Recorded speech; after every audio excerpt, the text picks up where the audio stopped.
Hari ini aku bakal review salah satu produk whey dari RC lagi.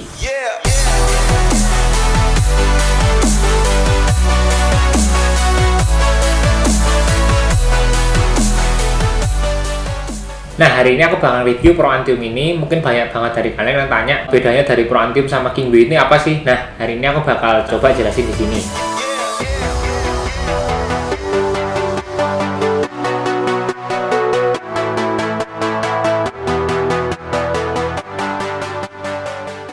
Sekarang kita akan coba review dari nutrition pack-nya. Untuk satu kali takaran saji dia butuh bubuk 44 gram dengan makronutrisi, lemak 3,5 gram, protein 30 gram, dan karbohidrat 10 gram. Untuk gulanya sendiri 5 gram.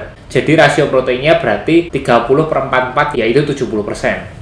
Nomor 2, sekarang kita akan bahas dari komposisinya. Kalau di sini aku lihat dia memakai sumber whey yang sangat banyak, yaitu BPC, milk isolate, kalsium kaseinate, whey protein isolate, dan micellar kasein. Jadi dia menggunakan 5 sumber protein. Di sini aku lihat di komposisinya sendiri dia juga menggunakan dextrose dan maltodextrin. Dan menurutku dua hal ini yang membuat karbohidratnya menjadi tinggi. Kalau kita lihat tadi 10 gram itu kan cukup tinggi untuk ukuran whey. Nah, menurutku karena ada peran dari dextrose dan maltodextrinnya. Selain itu juga aku lihat di dalam komposisi dia menggunakan kreatin monohidrat dan betain. Betain sendiri tidak lazim digunakan dalam whey, cuma kalau aku lihat dari internet, betain ini fungsinya untuk mencegah sel mengalami stres, dan kalau aku lihat juga dia meningkatkan pertumbuhan massa otot. Jadi intinya betain ini selain untuk perkembangan massa otot, dia juga bisa membantu proses recovery dari otot. Di sini dia masih menggunakan sucralose dan acesulfam sebagai pemanis buatan, dan perisanya pun masih sintetik. Dan kalau aku lihat di bagian paling akhir dari komposisi, dia ini agak mirip sama Hydro Whey, yaitu dia menggunakan beberapa jenis enzim, yaitu kalau aku baca di sini dia menggunakan protease, amilase, dan laktase.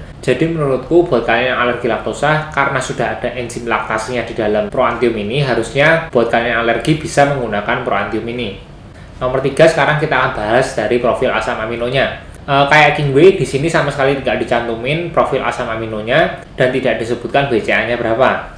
Nomor 4, dari kode BPOM sendiri kalau aku baca dia pangan olahragawan tinggi energi protein. Jadi udah sesuai karena rasio proteinnya sudah 70%. Untuk harganya sendiri, harganya 700.000 untuk 52 kali pakai.